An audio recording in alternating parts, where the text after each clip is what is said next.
Kisah yang ingin saya bacakan kepada anda semua ini merupakan satu pengalaman datangnya daripada Muhammad Idham. Kata Muhammad Idham, saya tinggal di salah sebuah kondominium di Singapura, yaitu kondominium yang terletak di bahagian barat Singapura.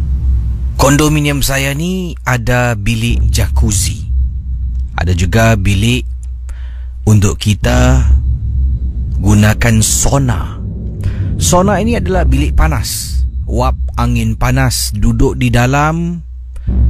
Dengan wap angin panas ini, ia akan membakar lemak, katanya Muhammad Idham.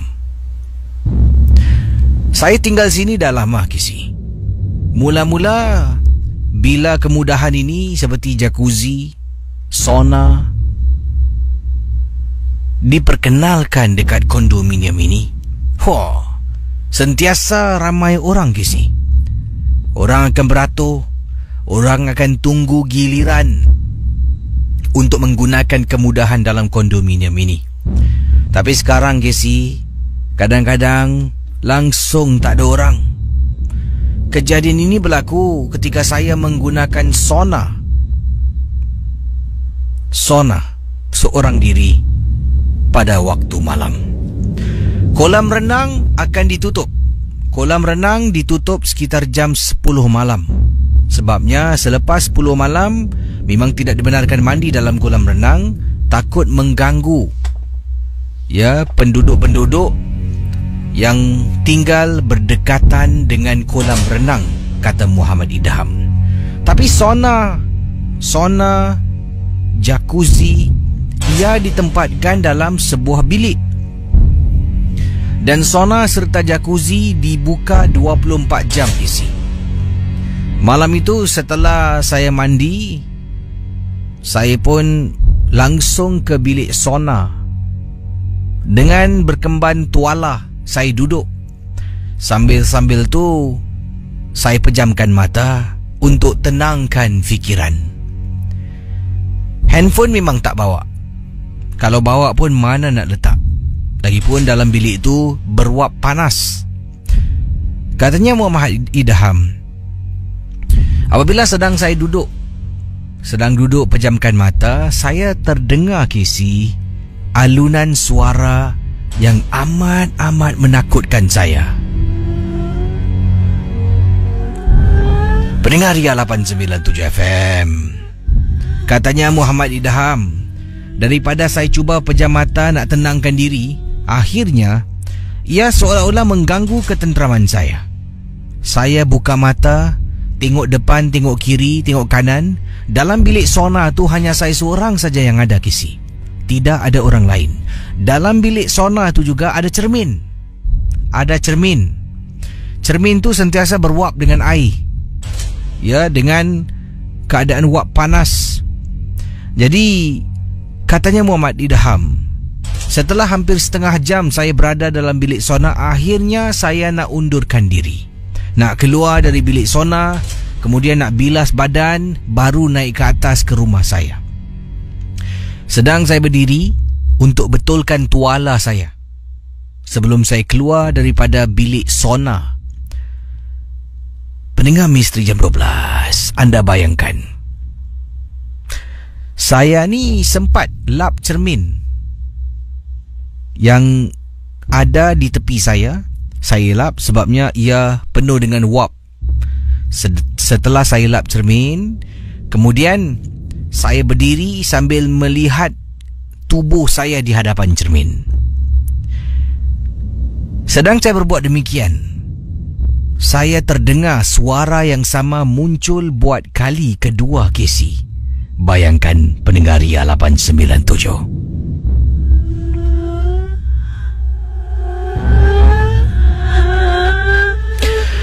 Bila terdengar suara itu, sekali lagi saya mula toleh belakang, toleh kiri, kanan. Bunyi apa sebenarnya yang menghantui saya sejak awal tadi? Saya keluar. Katanya di sini, saya keluar dari bilik sauna, berjalan menuju ke arah tempat bilas badan. Sedang saya berjalan, saya sempat toleh ke belakang untuk lihat bilik sauna. Memang ternyata tidak ada sesiapa yang ada di sana. Dipendekkan cerita Casey, untuk pengetahuan Casey dan juga para pendengar Misteri Jam 12, kondominium yang saya tinggal ni memang sudah lama wujud. Saya antara residen yang paling lama menetap di kondominium yang disebutkan ini. Harap jangan, katanya di sini, berkongsi dengan sesiapa alamat yang saya terahkan dalam kiriman ini kepada Casey. Terima kasih. Kisah berikut ini datang daripada Kak Latifah berkongsi, Casey, kejadian ini berlaku, saya pernah telefon anak saya di hospital. Sedang saya berbual dengan dia, dalam perbualan kami, tiba-tiba seolah-olah macam ada line yang kedua masuk. Sedang saya berbual dengan anak yang berada di hospital. Bayangkan Casey, kata Puan Latifah. Sedang cakap, macam mana, dah bagus. Saya tidak sempat untuk datang menziarahi anak saya pada waktu itu. Sebelum ini saya telah pun datang ke hospital untuk ziarah beliau. Tapi ada waktu yang saya tak boleh pergi sebabnya suami saya bekerja. Jadi saya terpaksa duduk di rumah dan hanya berbual bertanya khabar dengan dia. Saya sedang bercakap dengan anak saya di telefon rumah. Apabila saya terperanjat, terdengar suara yang paling menakutkan, seolah-olah suara garau yang ada di hujung talian. Ini anak saya yang masuk hospital ni adalah anak perempuan saya. Saya gunakan nama samaran mungkin Ida, bukan nama sebenar. Hello Ida. Ni mak lah. Mak, ada apa mak? Minta maaf lah dah semalam hari ni mak tak dapat datang. Yelah, mak ni kan kalau bapak kau tak ada, mak takkan datang. Susah nanti nak jalan sana, jalan sini. Tak apalah mak, saya faham. Ni Ida tadi makan apa Ida? Doktor dah kasih ubat belum Ida? Anda bayangkan. Jadi kata Kak Latifah, ketika sedang berbual dengan anak ni, tiba-tiba suara garau tu masuk. Saya ingatkan, saya tengah cakap-cakap dengan anak, tanya khabar, cakap pasal hospital, makan ubat, dah makan ke belum. Keluar suara garau, ingatkan anak saya ni tiba-tiba tertidur dan berdengkur. Saya pun kata, dah?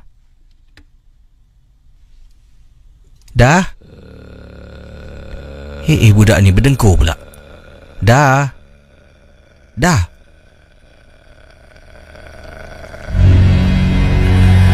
Pendengar Ria 897 FM. Tiba-tiba dalam suara garau tu, saya dengar dekat belakang, background suara garau, anak saya suaranya halus memberitahu saya dengar. Katanya, mak, mana orang ada tidur? Kenapa mak cakap tidur? Saya dengar dengan jelas. Apabila saya periksa, katanya di sini, ya, bila saya periksa, saya bercakap dengan anak saya kata dia dengar suara saya dengan tepat, dengan jelas. Tapi saya bila mendengar suaranya agak jauh dan kedengaran suara garau seperti dia sedang berdengkur, tidur nyenyak Kisi. Malam itu perbualan saya dipendekkan. Suami pun tak ada di rumah, saya seorang diri sahaja. Saya telah pun memutarkan bacaan CD surah-surah suci dalam rumah, termasuk dalam bilik tidur Kisi. Begitu takutnya saya pada waktu itu. Terima kasih. Seram pula kisah Kak Latifah berkongsi pengalaman. Akhirnya perbualannya terganggulah. Kak Latifah kata beliau terpaksa letak telefon kerana dah tak tahan, terlampau takut bila mendengar suara garau di talian yang beliau gunakan untuk berhubung dengan anaknya. Hello, selamat pagi. Hello, selamat pagi. Selamat pagi, siapa tu? Ni Hairul. Hairul, ada kisah apa? Silakan. Saya dulu ada kawan tahun 85, saya selalu tidur rumah dia. Tahu, Cik Casey. Pada satu hari itu saya ikut dia pergi kubur arwah bapak dia. Habis malam saya tidur rumah dia. Habis saya tersadar dalam pukul 2 pagi lah. Saya tidur dekat hall dengan dia. Saya nampak ada orang pakai kain kapal duduk dekat sofa. Muka dia garang. Mata dia pun garang. Cik Casey. Habis bulu tekuk saya semua meremang. Habis saya peluk dia, saya tidur. Habis pagi saya sadar saya terkencing. Dia tanya saya, apa kau terkencing? Habis saya bilang dengan dia lah, malam aku tersadar, aku nampak ada orang pakai kain kapan duduk dekat sofa. Habis saya suruh tanya dia, mak kau ada duduk kat sofa. Habis dia tanya dengan mak dia tak ada. Mak dia tak ada duduk. Boleh jadi tu arwah bapak aku balik dia kau. Itu dia Cik Casey. Terima kasih Airul ya. Baik, pendengar Misteri Jam 12. Yang ini kiriman daripada pendengar kita Casey. Ini datang daripada mana tadi? Okey, daripada Encik Said Saifuddin. Casey boleh panggil saya Said. Dan pengalaman yang saya nak ceritakan ini lebih kepada nasihat. Terpulang pada anda semua, nak ambil nasihat saya, percaya ataupun tidak. Berhati-hatilah para pendengar Misteri Jam 12. Kalau kita menyebut nama-nama makhluk halus, yang mana kita telah pun memberikan kata nama khas kepada makhluk-makhluk ini. Antaranya Pontianak, Pocong, Tuyul, Penanggal, Jenglot dan bermacam-macam lagi. Sebabnya Kisi, lebih kerap kita sebut benda-benda ni faham yang kita cakap pasal dia. Jadi misal katalah Kisi, saya beri satu contoh kata Encik Said. Kalau Kisi sedang berjalan, tiba-tiba orang cakap tentang sesuatu yang membabitkan Kisi. Misal kata nama Kisi, DJ Casey ya. Casey kadang-kadang akan toleh sebabnya terdengar orang sebut nama Casey. Casey ya. Casey akan toleh. Kata Encik Said, sekarang ini kita ambil konteks itu dan letakkan ia kepada situasi makhluk halus yang kita tak nampak. Kita sebut nama Pontianak. Kita sebut lagi Pontianak. Tiba-tiba sedang bercakap, Pontianak lalu depan Casey. Casey tengah cakap pasal dia akan toleh, betul. Kemudian dia akan ikut balik pulang ke rumah. Tak perlulah nak sebut nama-nama makhluk halus. Sebabnya kata Cik Said Saifuddin, saya pernah menolong sebuah keluarga yang mana dalam keluarga tu isteri kepada lelaki yang menghubungi saya terkena gangguan teruk. Kehadiran makhluk halus yang dikenali sebagai Cik Kak. Ini nama samaran yang digunakan, Cik Kak ataupun kakak cantik. Apa yang terjadi sebenarnya, waktu tu anak bujangnya telah pun menyebut nama perempuan cantik ni, kakak cantik ni berkali-kali. Dia sebut kakak cantik. Dia tak sebut kakak cantik lah. Dia sebut nama sebenar, nama asal yang digunakan Pontianak. Dia menyebut perkara itu dalam rumahnya ketika dalam bilik dengan kawan-kawan sedang hangout dan lipat. Maknya ada di dalam bilik sedang tidur dan gangguan hanya berlaku malam berikutnya. Malam tu bila dikatakan, bila saya bertanya untuk mendapatkan ataupun untuk memberikan bantuan kepada keluarga ini, saya bertanya pada ayahnya, saya bercakap dengan suaminya, dan akhirnya ini beberapa maklumat yang dapat saya kumpulkan, katanya Said Saifuddin.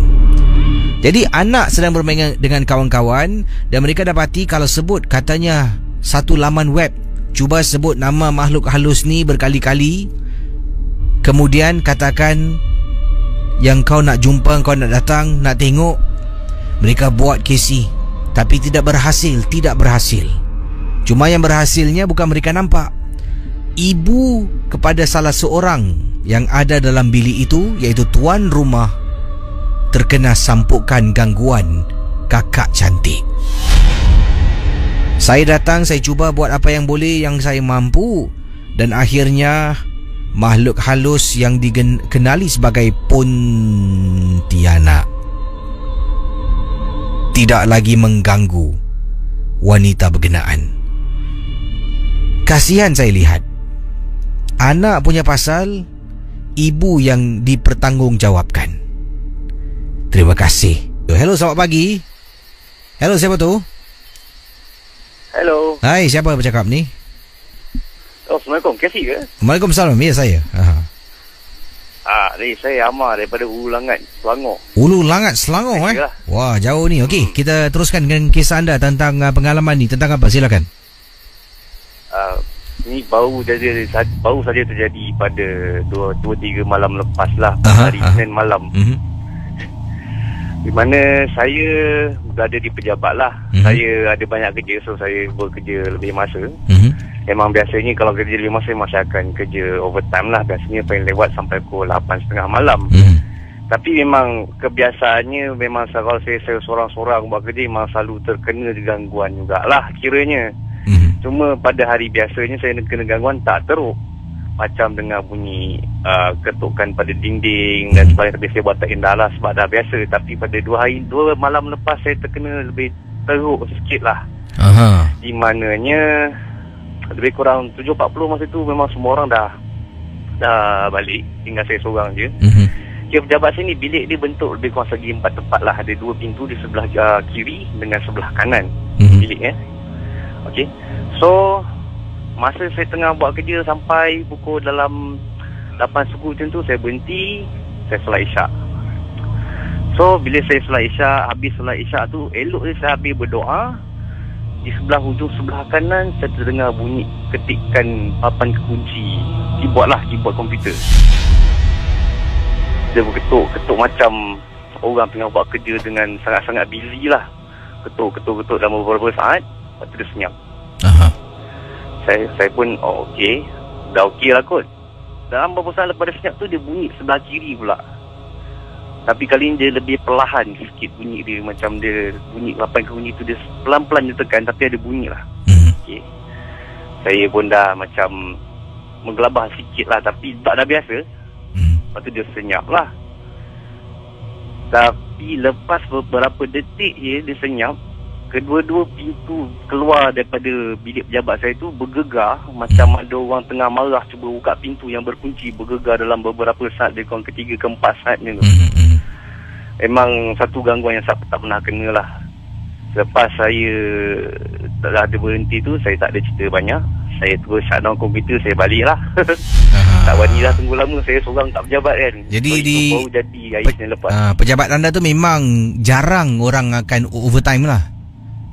Biasanya kalau malam saya seorang. Memang biasa saya kena, kadang pintu terbuka sendiri ke apa ke. Cuma saya dah, benda tu biasalah kan. Cuma masa 2 hari lepas saya tak tahu kenapa dia orang nak berparti yang bilik tu. So dia buat macam tu nak suruh saya balik awal agak kan.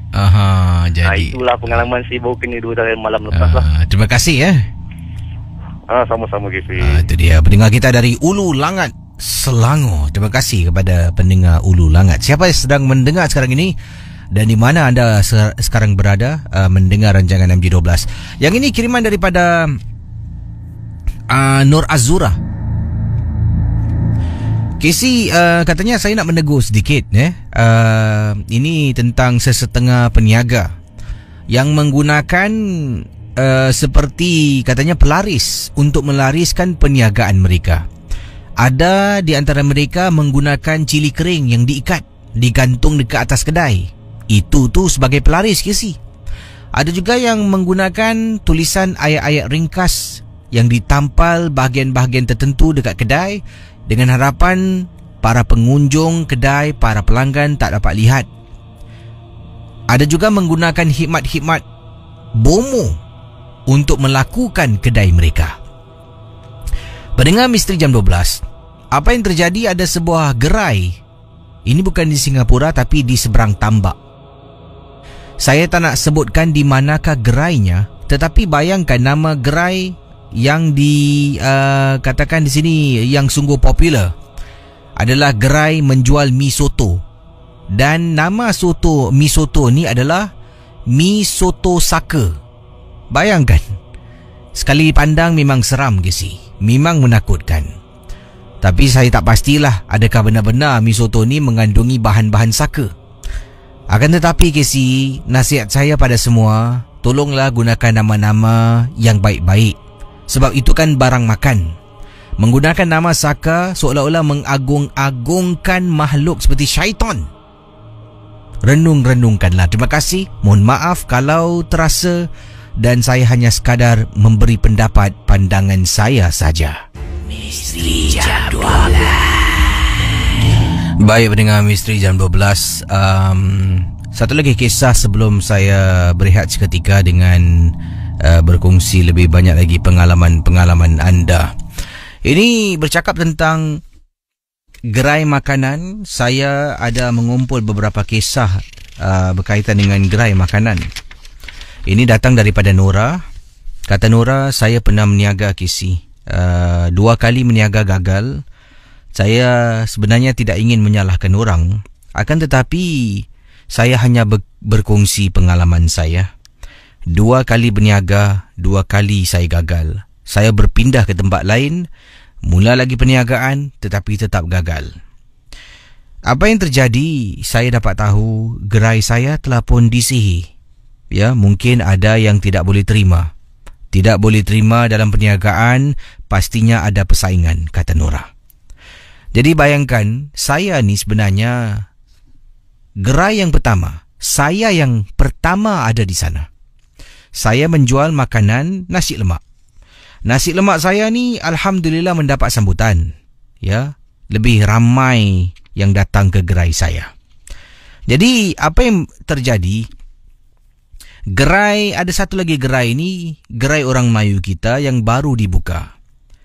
Pada mulanya tempat itu merupakan sebuah gerai yang menjual mi goreng, ya, milik orang India. Jadi selepas orang India tu mungkin tutup kedai, saya tak pasti kenapa, gerai itu diambil oleh seorang ataupun oleh sebuah keluarga Melayu. Pada mulanya memang tidak ada apa-apa persaingan di antara kita. Saya memang tidak pernah fikir tentang persaingan.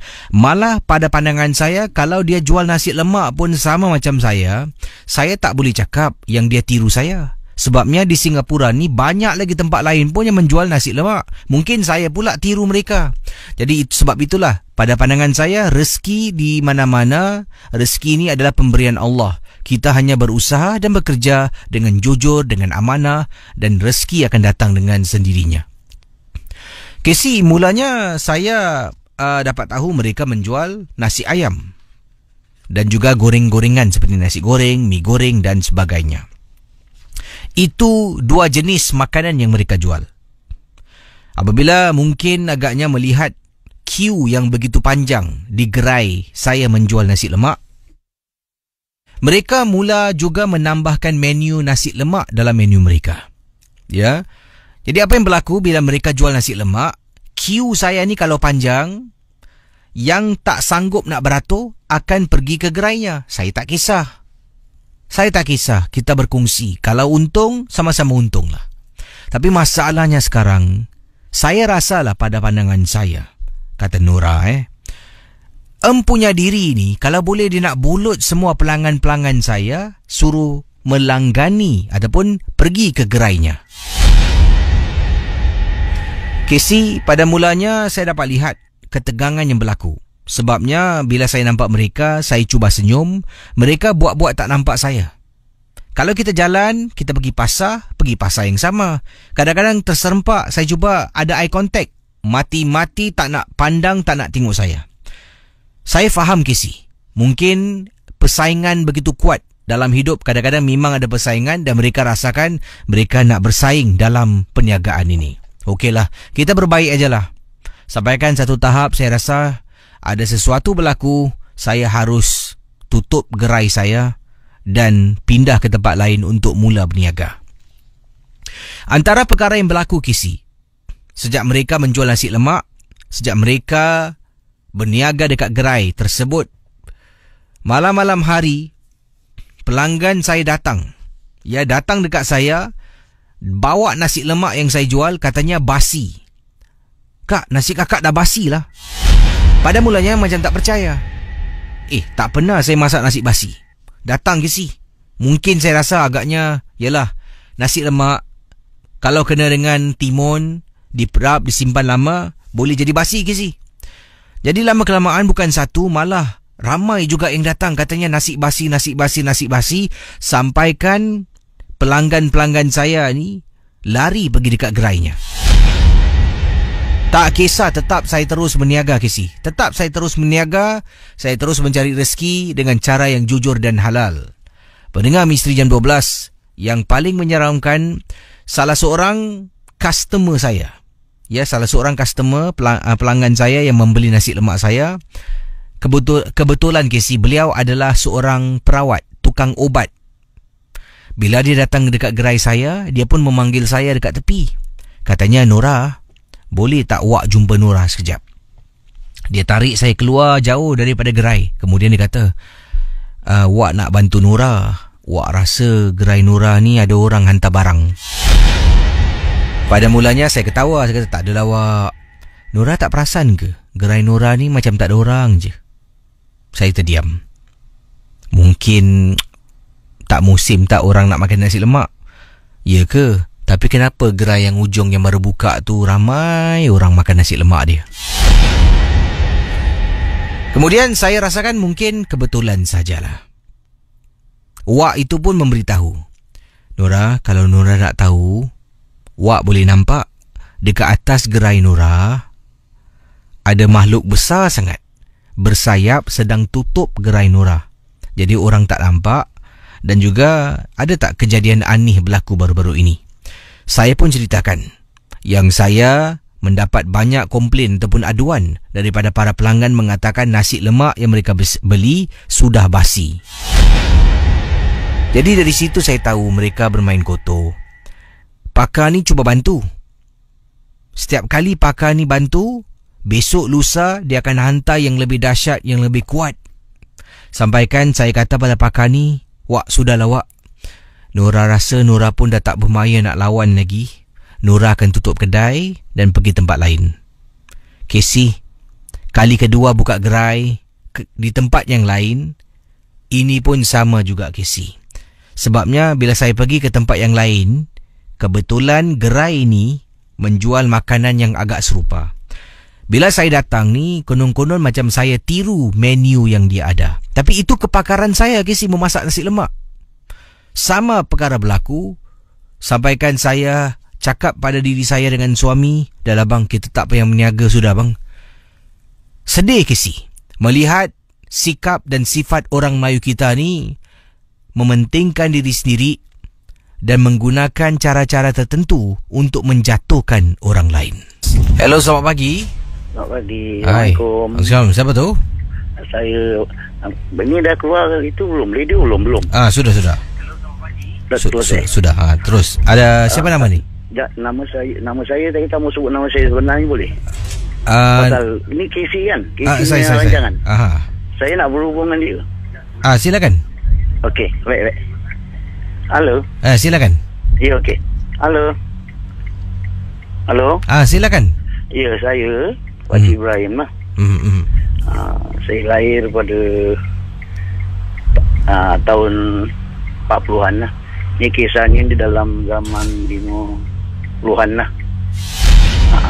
Masa itu agak umur saya lebih kurang belasan tahun lah. Ini ceritanya berlaku ni pada zaman masa itu saya tinggal di Teluk Kurau, Lorong M, Teluk Kurau. Jadi pada masa ketika itu tu rumah tu semua itu memang sunyi lah. Tahun 40-an tu 50-an saya lahir 50-an. Jadi saya ni 3 saudara mengaji di daerah Merempit lah. Dia Merempit belum ada lagi lah, tinggal dinamakan Tauqi Sarawak, belajar mengaji di situ. Jadi pada kita pergi tu sebelum maghrib kita berjalan. Biasanya tu kalau kita dah habis mengaji tu biasanya lewat lah. Lewat dalam pukul 10 gitu, balik jalan kaki lah. Kalau daripada Teluk Kurau tu lorong M tu ke dipanggil rumah Tauke Sarawak, kita mengaji kat situ. Jadi pada tahulah suasana pada ketika itu tu tak macam sekarang. Jadi kita balik 3 beradik, balik tu masuk ke jalan, masuk kat lorong M. Rumah saya ni lorong M yang menghala ke sungai, bukan menghala yang lorong M yang ke Stilot. Jadi bila kita ni berjalan nak masuk dalam pertengahan, rumah tu memang jauh-jauh lah, rumah tu sebuah. Jadi bila sampai kat tengah-tengah tu, kita nampak lembaga tu, lembaga hitam lah. Jadi kami tiga bersaudara ni rasa ketakutan.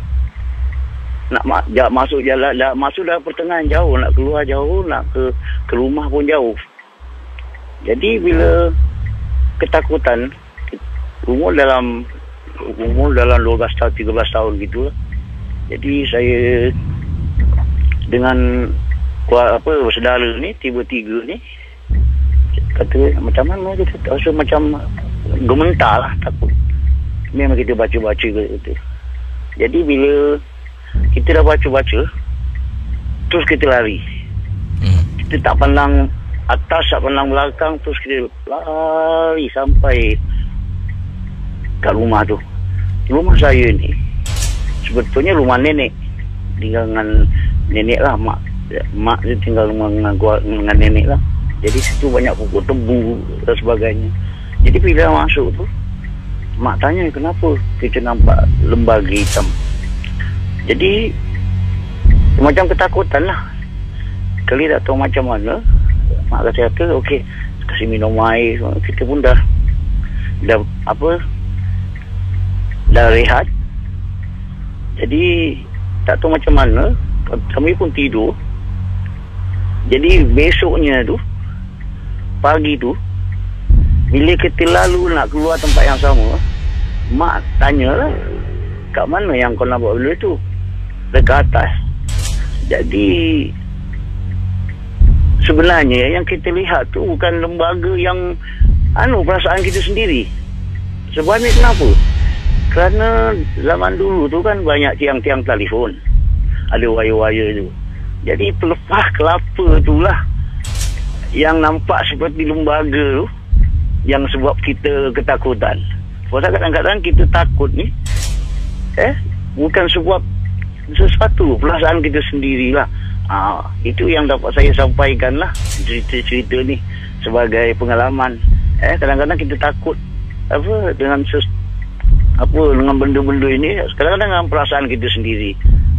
Itulah saja yang dapat saya sampaikan, pengalaman saya tu sebagai kepada yang lain-lainnya tu. Kita ni selalu takut pada hantu, tapi Tuhan kita tak takut. Itu terbaliknya. Itu saja yang dapat saya sampaikan. Terima kasih. Terima kasih kembali. Terima kasih. 6911897. Mana kita tahu tak orang tak takut Tuhan. Takut. Semua orang takut. Ya. Dan baru-baru ini juga ramai yang takut setelah kemenangan dalam pilihan raya Presiden di Amerika Syarikat. Takut juga. Nampak? Baik saudara, boleh kongsi dengan saya pengalaman anda dalam Misteri Jam 12, dipersilakan.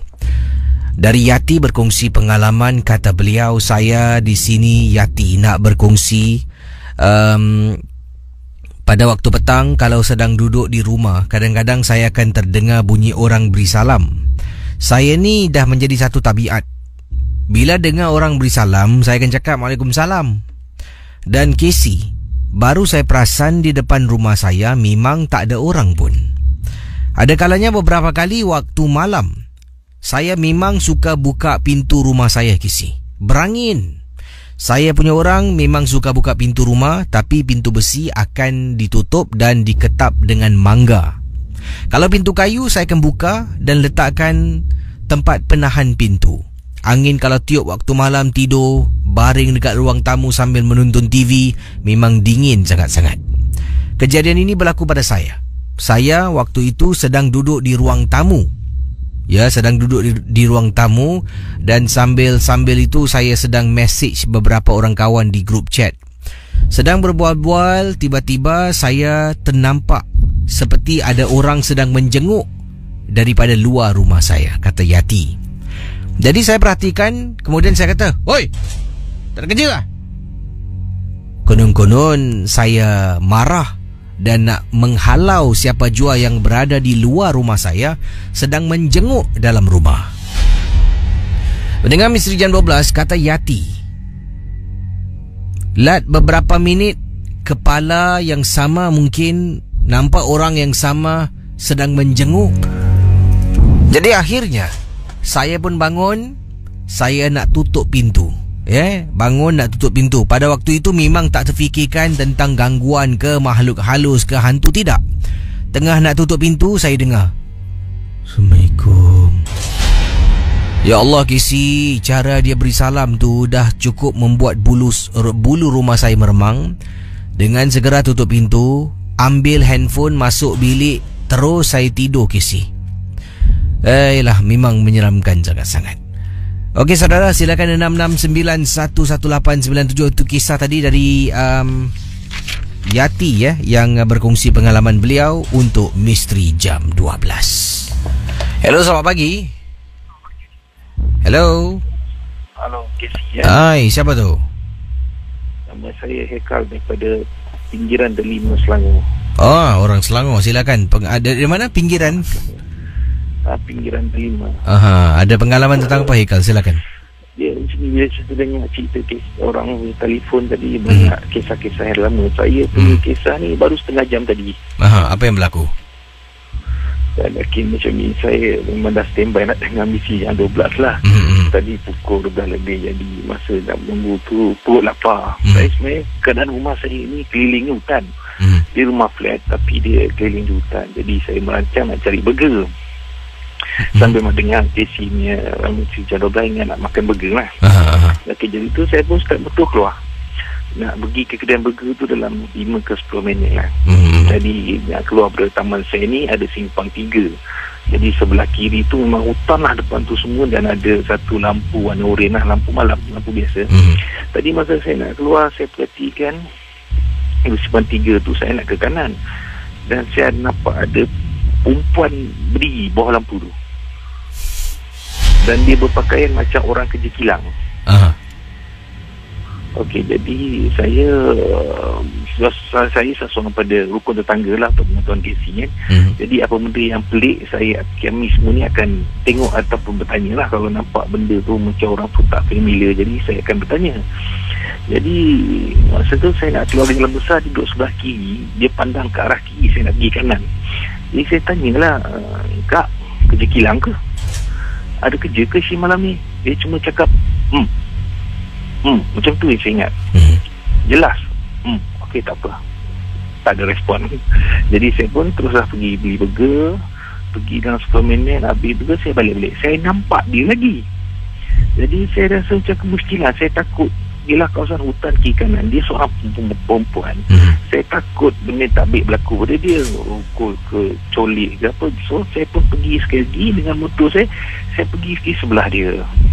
Dia memaling muka dah ke arah sebelah kiri. Saya tak nampak, saya dari belakang. Saya cakap, "Akak tunggu siapa kak? Akak kerja ke malam ni?" Dan memang dia tulis arah saya. Casey, dia ada rambut, dia ada badan macam manusia, tapi dia tak ada muka. Dia tak ada muka, dia tak ada mata, dia tak ada apa. Terus saya start motor, saya speed balik. Burger saya sekarang ada kat motor saya sekarang kat bawah. Saya turun lagi naik atas, saya tinggal burger saya kat bawah sekarang. Tak berani saya nak bawa balik, saya dah hilang akal. Jadi terus saya kunci bilik, saya tenangkan diri saya istighfar, ambil semayang semua, relax, dah tenang. Jadi terus saya call Misteri Jam 12. Itu pengalaman saya setengah jam tadi. Jadi adakah selepas ini anda akan kalau nampak wanita seorang-seorang waktu malam akan anda tegur atau tak apalah, kirim salam? Saya rasa kalau dia manusia, saya pun hal dia lah. Saya takkan tanya lagi dah lepas ni. Tak berani. Terima kasih ya. Tak berani lah Casey. Selamat sama-sama misi jam 12. Ya, itu dia teman kita dari Selangor. Wah, makin ramai orang Selangor mendengar rancangan MG12 Terima kasih pada rakan-rakan yang mendengar Ria 897 FM. Kita akan jawab panggilan. Saya akan jawab panggilan. Silakan 66911 897. Assalamualaikum. Waalaikumsalam. Hello, siapa tu? Ni Zain. Zain, panggilan dari mana Zain? Dari Punggol. Orang Punggol. Jadi kisah yang nak dikongsi sama tentang apa? Silakan. Ini dulu dalam 15 tahun lepas gitu. Saya tinggal di kampung dekat Tampines. So pergi pancing dengan adik lah dekat lorong halus ni. Oh, lorong halus. So masa tu lorong halus tak macam sekarang ni. So jadi what happened is that saya bawa van berdua dua beradik yang pergi pancing. So, jadi masuk pagar tu, masuk semak semua sampai dekat tempat macam sungai gitu kan. Pergi pancing kat situ. Pancing. Ikan tak makan umpan, tapi ikan banyak lompat kan. Jadi heran apa pasal. Jadi bila saya tengok kat sebelah kanan, rupanya ada si cantik tu, dia tengah tunduk gitu kan. So jadi saya bilang dengan adik, saya kata saya kata tak ada ikan lah, saya kata kan. Dia kata mana, dia kata ikan tengah lompat-lompat ni, dia kata. Tapi saya signal lah sebelah kanan kan, saya kata. Kalau dia nampak dia kata langsung lari dia nampak. Mana kena kejar dengan anjing. Jadi tempat yang anda katakan lorong halus nak memancing pada waktu tu, nak masuk memang kena jalan dekat samun semualah. So jadi van saya park kat tepi. Saya masuk kat pagar, masuk kat semak samun, baru sampai kat tempatnya lah situ. Jadi sekarang tempat memancing favourite kat mana? Sekarang dah tak mancing lagi. Dah tak mancing Terima kasih ya. Selamat pagi. Okey, selamat pagi. Assalamualaikum. Waalaikumsalam warahmatullahi. Ini bercakap tentang pancing. Kiriman saya terima ni datang daripada Encik Abu katanya, Casey, saya ni gemar memancing dan saya tak suka pancing dengan kawan-kawan. Saya lebih suka pergi seorang diri. Tapi kalau kawan ajak, saya akan pergilah. Tapi kalau boleh, saya akan buat pilihan. Saya akan pancing seorang diri. Satu, pancing seorang-seorang tak payah bawa kawan, senang. Kita boleh keluar bila-bila kita nak, kita boleh balik bila-bila kita nak. Ada kalanya mood nak mancing dekat rumah, meluap-luap. Nanti bila sampai dah pancing 2-3 jam, tengok macam hilang mood, balik. Tapi kalau pergi dengan kawan, hilang mood tak boleh. Kena duduk sampailah besok pagi ataupun sampailah habis kita semua memancing. Dan katanya di sini, saya pula kalau memancing ni, saya suka sangat pergi tempat-tempat yang mungkin tak ramai tahu. Antaranya pada waktu dahulu, saya pernah di kawasan Punggol N. Dahulu Punggol bukan macam sekarang, Casey. Sekarang ni Punggol dah pun ada pembangunan, iaitu Punggol Settlement lah, ada dekat Punggol Ranch dan sebagainya. Dulu sebelum ada Punggol Ranch, Punggol Settlement, ada satu laluan ni menghala ke Punggol Marina yang merupakan sebuah tempat perkapalan. Sebelum kita sampai Punggol Marina, kalau kita belok sebelah kanan, kita akan lalu kawasan hutan ataupun semak samun. Semak samun yang tak tebal, yang kecil. Pandu perlahan-lahan masuk sampai ke dalam, baru ada padang yang lapang sangat-sangat. Dekat situ ramai akan memancing. Tapi bila saya katakan ramai, itu merupakan regular lah yang tahu tentang tempat tu. Sebab tempat ni memang tak ramai. Apabila saya sampai pada waktu itu sekitar jam 5 lebih petang, saya pun mula pasang joran dan saya pun buka kerusi lipat yang saya bawa bersama, duduk sambil minum kopi, makan, sambil tu tunggu ikan. Pendengar Misteri Jam 12, dipendekkan cerita, kata beliau, akhirnya katanya di sini, akhirnya bila tengok waktu, dah jam 7 lebih malam, saya pun rasa bosan, dah nak balik. Jadi apa yang terjadi, saya sedang simpan joran, kereta saya ada di belakang saya. Saya terperasan di tempat duduk belakang, saya nampak ada kepala orang. Seolah-olah macam ada orang sedang duduk di tempat duduk belakang kenderaan saya. Sambil saya simpan barang, saya pun cakap, aku tak kacau kau, kau jangan kacau aku. saya cakap beberapa kali. Kemudian katanya di sini sambil simpan lagi, saya cakap lagi. Sambil tu mulut membaca kumat kamit bacaan ayat-ayat suci yang saya ingat, kata beliau. Nah, akhirnya setelah habis semua dah selesai, saya cuba menjenguk di tempat duduk belakang. Susuk tubuh seperti kepala manusia tidak ada dalam kenderaan saya. Terima kasih. Hello. Hello, selamat pagi. Hello, selamat pagi. Hello, selamat pagi. Assalamualaikum. Waalaikumsalam. Siapa tu? Oh, ni Kis cakap, Pak. Ya, saya. Oh. Saya nak cerita pasal pancing juga ni. Pancing Wah, anda memancing di kawasan mana kejadian ini berlaku? Pancing sebelah utara. Silakan. Kita petang dalam pukul 6 lebih lah.